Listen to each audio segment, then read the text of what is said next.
Time है। Break के बाद एक बार फिर स्वागत है आपका। हम बात कर रहे हैं बजट पे, खास चर्चा की। जैसे कि अभी बात हुई कि इंटरनेट महंगा हो गया। पटेरिया जी, डिजिटल इंडिया की बात होती है और इंटरनेट महंगा किया गया। मुझे लगता है प्रतिगामी कदम है सारी चीजें। अगर आप सर्विसेज पे टैक्स लगाते हैं, मोबाइल पर टैक्स लगाते हैं, इंटरनेट पे आप टैक्स लगाते हैं, तो एक तरफ आप बातें करते हैं कि हम आगे जाना चाहते हैं। ई रिजर्वेशन पे आप टैक्स लगाते हैं, सर्विस टैक्स बढ़ते हैं, तो मुझे लगता है कई बार एक सेटबैक होता है। अगर आप कोई वचन देते हैं, कोई वादा करते हैं, तो यथार्थ में भी उसे उतरता हुआ दिखाई देना चाहिए। मुझे लगता है उतरता हुआ दिखाई मुझे नहीं दे रहा है। आप बताइए अनिल जी की इंटरनेट महंगा हुआ और डिजिटल इंडिया की बात हुई। देखिए, यदि थोड़ी कास्ट हमारी बढ़ जाती है, थोड़ा सा हम लोगों को यदि सेक्रीफाइस करना है, तो आज देश में यदि इतना खर्चा होना है, देश को आगे बढ़ाने के लिए इतनी सारी योजनाएं आ रही हैं, तो ये कोई इशू नहीं है। मेरा कहना इशू ये है कि जो पैसा इकट्ठा हो रहा है, चाहे वो टैक्स से हो रहा हो या किसी भी चीज़ से हो रहा हो, वो सही जगह खर्च हो, उसमें लीकेज ना हो, रेवेन्यू लीकेज ना हो, उसमें घोटाले नहीं हो। ये ज़्यादा इंपॉर्टेंट है कि आधा पैसा 50 पैसा कहीं बढ़ गया है, वो इम्पोर्टेंट है। मेरा कहना है कि जो भी इकट्ठा हो रहा है वो सही जगह से खर्च हो, वो ज़्यादा इम्पोर्टेंट है। आप क्या मानते हैं द्विवेदी जी? मेरा भी वही ओपिनियन है। मैं अग्रवाल जी इंटरनेट तो जिस तरीके से हर आदमी आजकल इस्तेमाल करता है, हर मतलब हर उम्र का।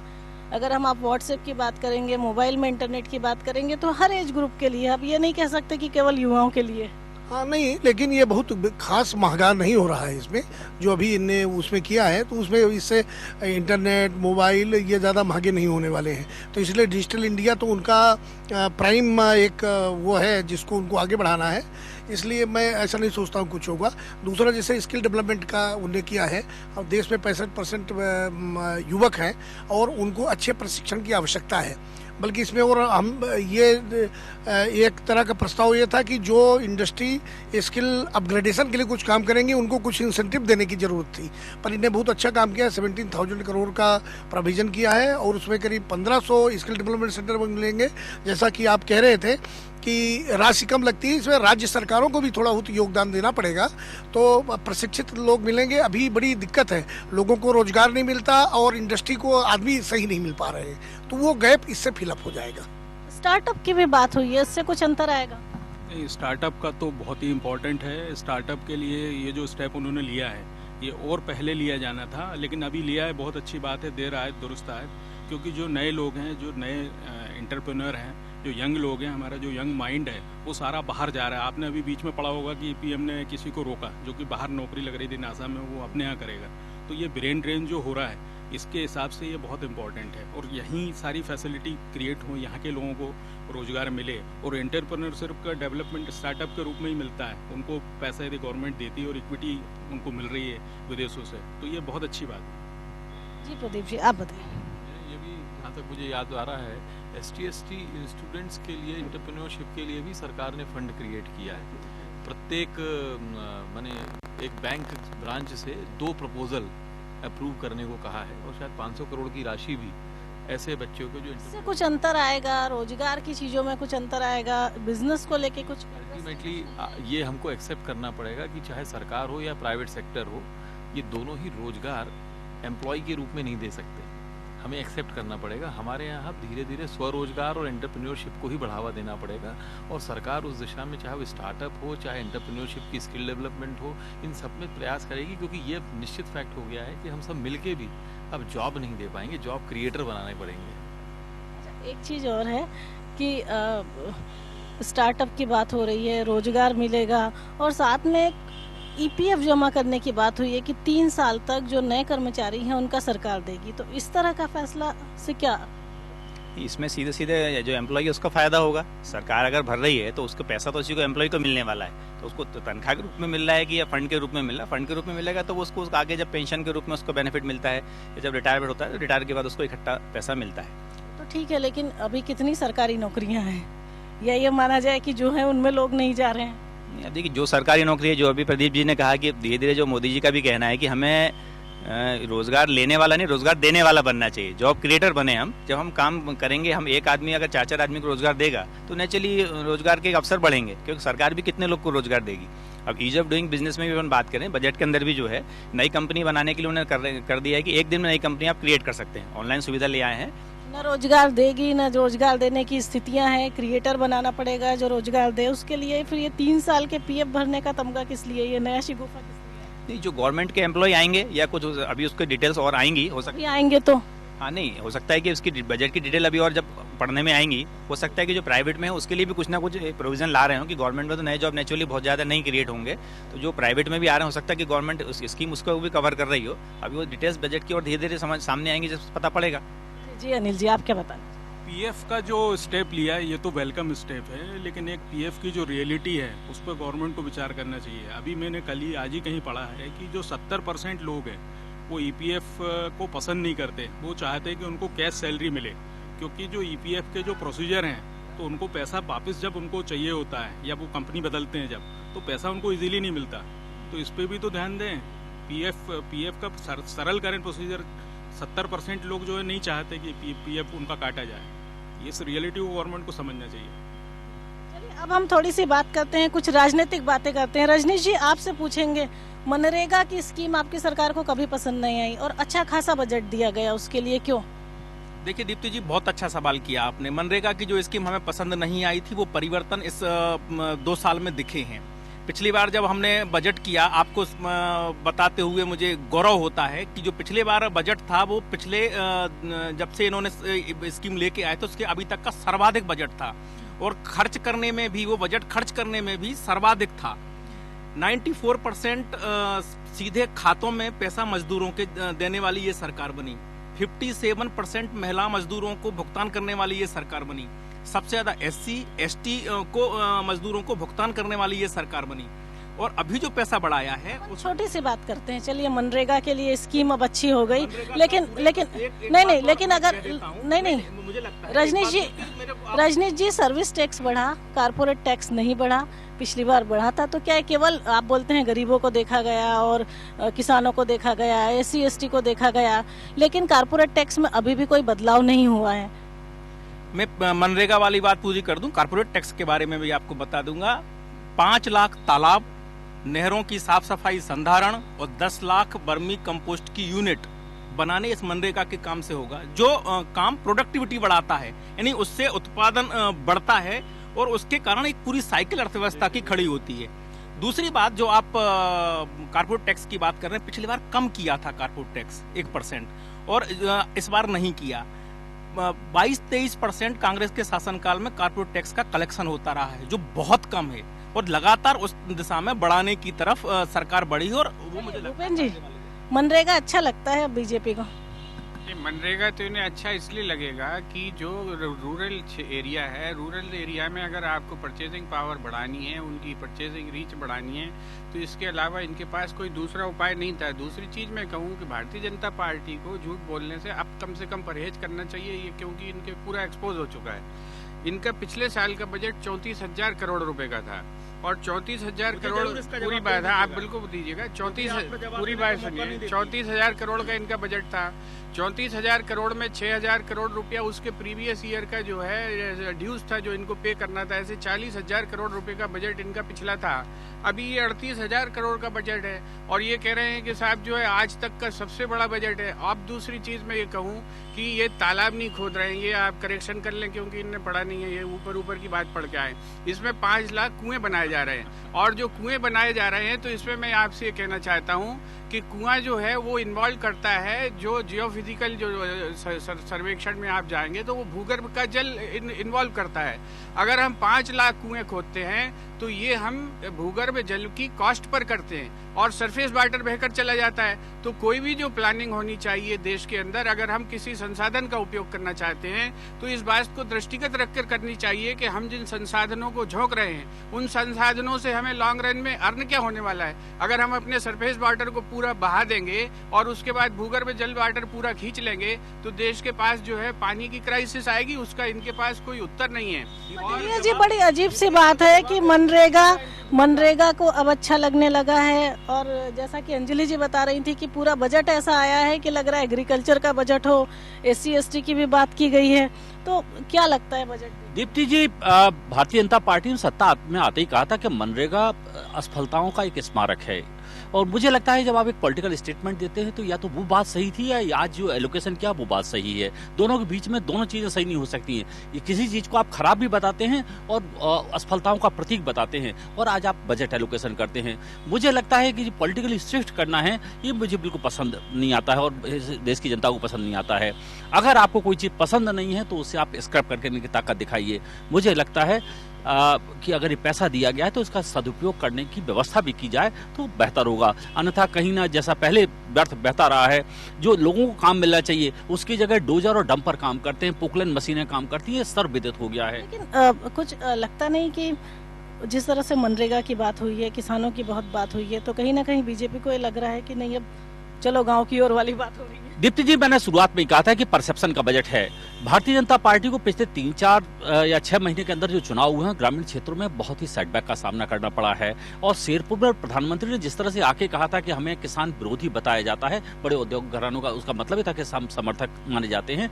तो हम इस बीमा योजना के जरिए बताना चाहते हैं कि हम वास्तव में किसानों के समर्थक हैं। उसी क्षण मुझे लगने लगा था कि हिंदुस्तान की भाजपा शासित राज्यों केंद्र सरकार का जो बजट है वो गाँव की तरफ बढ़ेगा। ये पॉलिटिकल परसेप्शन का बजट है। मुझे लगता है इकोनॉमिक्स की जो रियलिटीज हैं उसे थोड़ा दूर जाता हुआ बजट है। पॉलिटिकल परसेप्शन का बजट है। जी जी भूपेन जी, एक सेकंड। ज्यादा नहीं दूंगा। ये एक बड़ी बात एक बड़ी बात जो ये सरकार बार बार कह रही है कि हर गांव में बिजली, हर गांव में बिजली। मैं आपको ये बताना चाहता हूं कि 60 साल में कांग्रेस की सरकार ने 7,57,000 गांव में से जो है 18,000 गांव बचे थे, इतने गांव में बिजली पहुंचा दी है। 98.9% गांव में हमने बिजली पहुंचाई है। और हमारे चलिए अब हम बात करेंगे पॉलिटिकल परसेप्शन का बजट है। अंजलि जी, आपसे जानना चाहेंगे कि एग्रीकल्चर को लेके कई बात हो रही है। जैसे आपने बताया कि जो बजट आया ऐसा लग रहा है पूरा किसानों का बजट है, एग्रीकल्चर का है, तो क्या पॉलिटिकल परसेप्शन का बजट भी कहीं दिख रहा है? नहीं, इसमें पॉलिटिकल परसेप्शन की क्या बात है भाई। हमारे 3 सेक्टर है, एग्रीकल्चर, इंडस्ट्री और सर्विस सेक्टर। और हम India is a basically agrarian country, और अगर हम कृषि प्रधान देश में कृषि की बात करें, इससे पिछले बजट में तो इतनी बात लगता है नहीं, इससे पहले नहीं। कृषि प्रधान देश में अगर हम कृषि पर आधारित बजट बनाते हैं तो हमारे इंडिया वालों को थोड़ी नाराजगी हो जाती है। हालांकि उनके लिए भी इसमें बात की गई है, पर वो शायद इसलिए नाराज होंगे क्योंकि कारें महंगी कर दी गई। 10 लाख से ऊपर की जो कारें वो अब नेचुरली महंगी होंगी, परंतु उससे फायदा पर्यावरण संबंधी हम बात करना चाहते हैं तो प्रदूषण की जो ऑड इवन फॉर्मूले वो हर शहर में आएंगे धीरे धीरे। तो 10 लाख से ऊपर की जो कारों को महंगा किया गया वो वास्तव में एक बहुत अच्छा कदम है, क्योंकि वो कारें जो होती हैं उनका पेट्रोल कंजम्पशन भी पर किलोमीटर बहुत कम होता है, पर लीटर।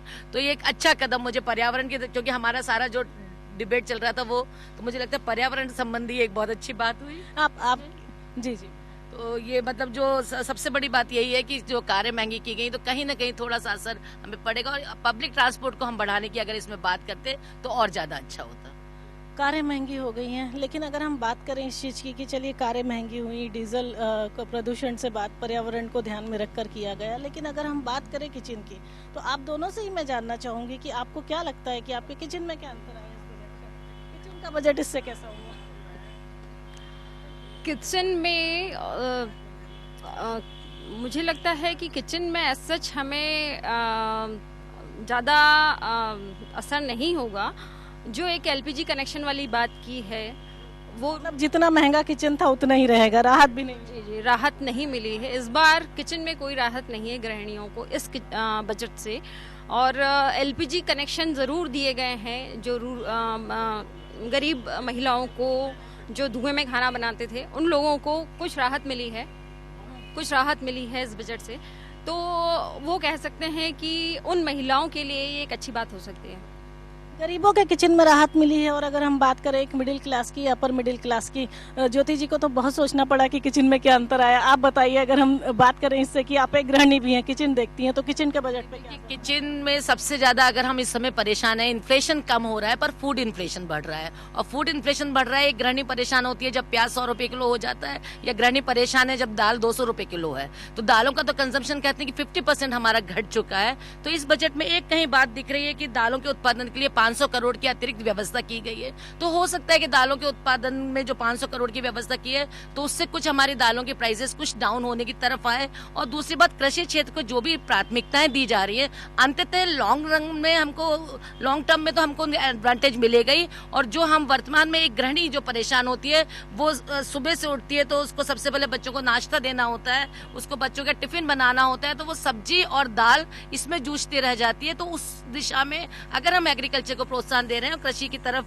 जो इसमें प्रावधान किए गए हैं उनका दीर्घकाल में यदि हमको फायदा मिलता है तो नेचुरली जो हमारी महंगाई, मतलब महंगाई की एक इन्फ्लेशन की एक अजीब सी टेंडेंसी हमारी अर्थव्यवस्था में हम देखते हैं।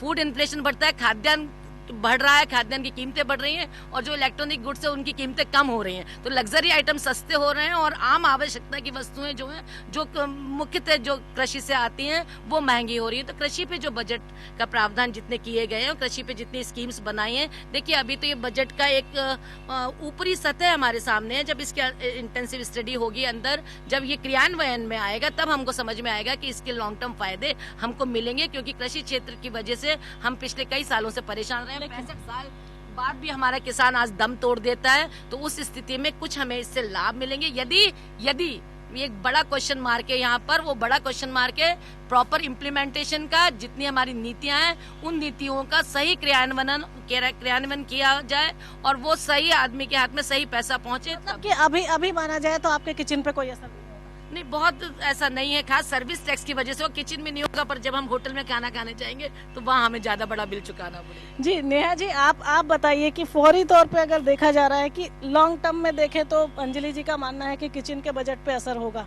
लेकिन अभी तो कोई राहत नहीं है।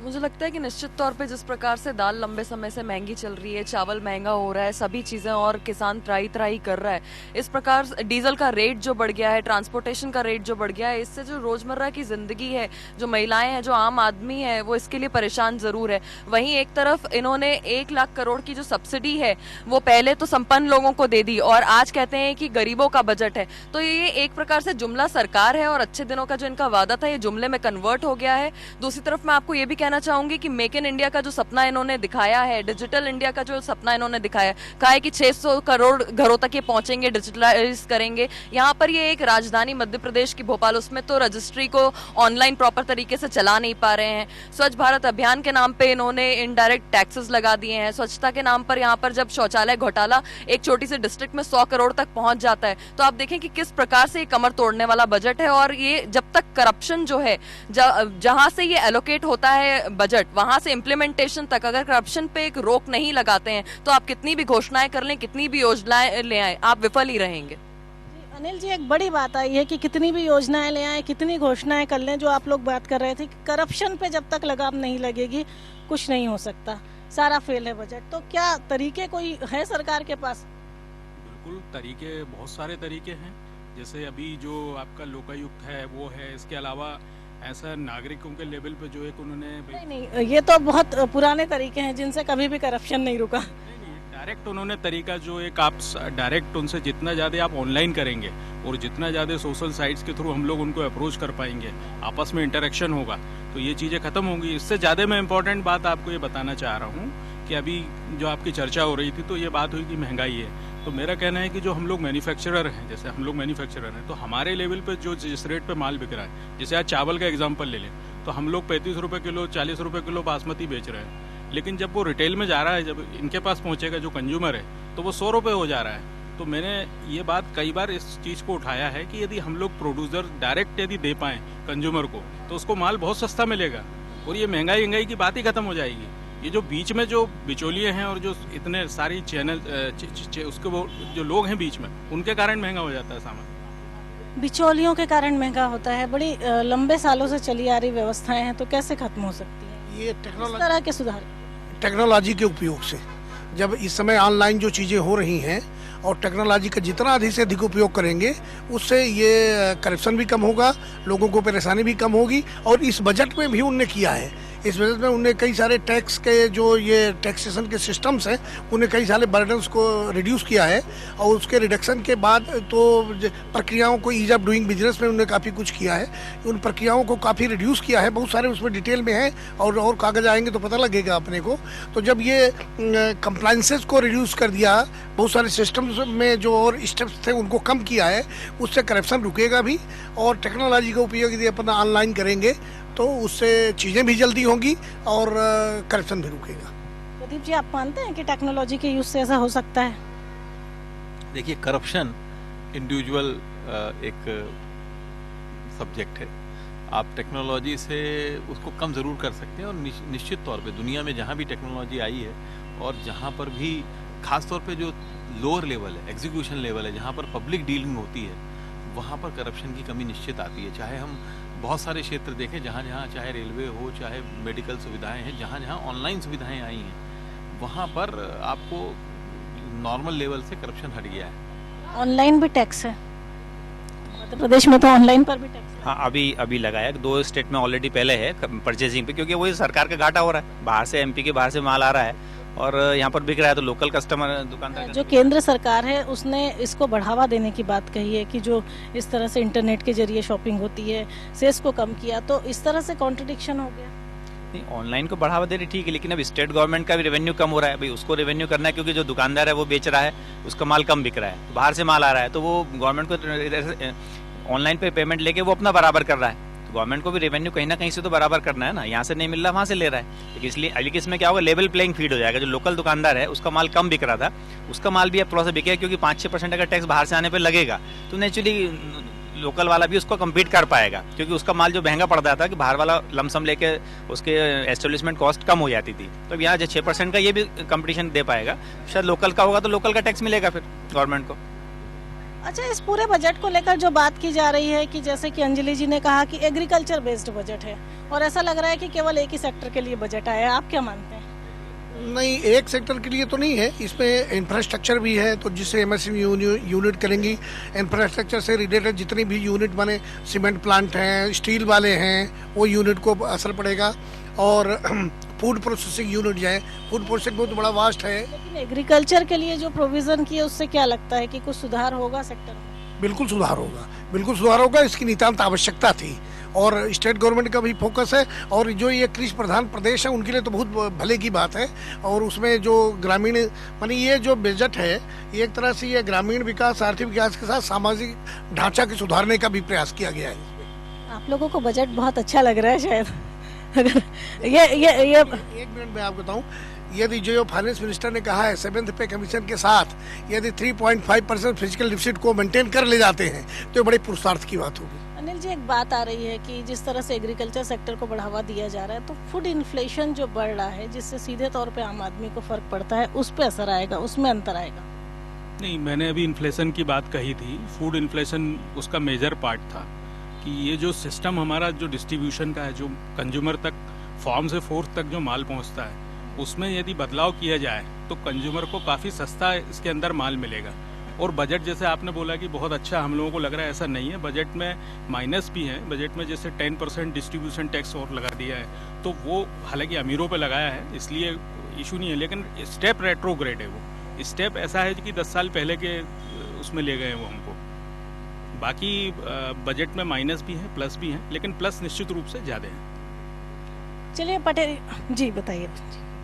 अभी जो कृषि प्रधान की बात हुई थी, अपना देश ही कृषि प्रधान देश है। अगर एग्रीकल्चर का पैसा पहुंचेगा किसान के पास, तो किसान की जो पॉपुलेशन है देश में ज्यादा है, उनके पास पैसा होगा तो वो खर्च करेंगे, तो वो सब रोटेट होकर कहाँ जाएगा? देश की इकोनॉमी में ही तो आने वाला है। ये सबसे बड़ा सवाल ये है कि पहुंचेगा कि नहीं। जी पटेरिया जी, किसानों के लिए बहुत सारे प्रोविजन है, एग्रीकल्चर सेक्टर के लिए बहुत सारी बातें की गई हैं और कहा जा रहा है कि जो सेस बढ़ा है वो एग्रीकल्चर के लिए बढ़ा है, किसानों के पास पैसा पहुंचेगा, उनके पास पहुंचेगा तो देश का विकास होगा। क्या लग रहा है, कथनी और खन्नी का अंतर असर किसानों पे पहुंचेगा? देखिए, वास्तव में अगर पहुंच जाए तो सारी चीजें सोना हो जाएंगी। इस देश की सबसे बड़ी दिक्कत ये है कि जो मार्जिनल फार्मर्स हैं, छोटे किसान हैं, बहुत संकटग्रस्त हैं। खेती अकेले कोई लाभ का धंधा नहीं हो सकती जब तक उसको पोल्ट्री, उसे फिशरीज और एनिमल हस्बेंड्री उसके साथ नहीं जोड़ दी जाती है। मुझे लगता है कि एक व्यापक चक्र अगर बनाया गया तो इसका लाभ इकोनॉमी को भी मिलेगा, किसानों को भी मिलेगा। लेकिन सबसे बड़ी बात है कि जो हमारी व्यवस्था है, जो हमारे इंस्ट्रूमेंटल टूल्स हैं, वो क्या ऐसा होने देंगे? अगर ऐसा होने देंगे तो निश्चित तौर पर इसका लाभ मिलेगा। बस अब आखिरी में पूछना चाहूंगी 20 सेकंड में कि बजट के लिए क्या कहें? मुझे लगता है इससे बेहतर हो सकता था, एक ज्यादा उम्मीदों वाला बजट हो सकता था। ये थी बजट पर हमारी खास चर्चा। बाकी खबरों के लिए देखते रहिए इंडिया न्यूज मध्य प्रदेश छत्तीसगढ़।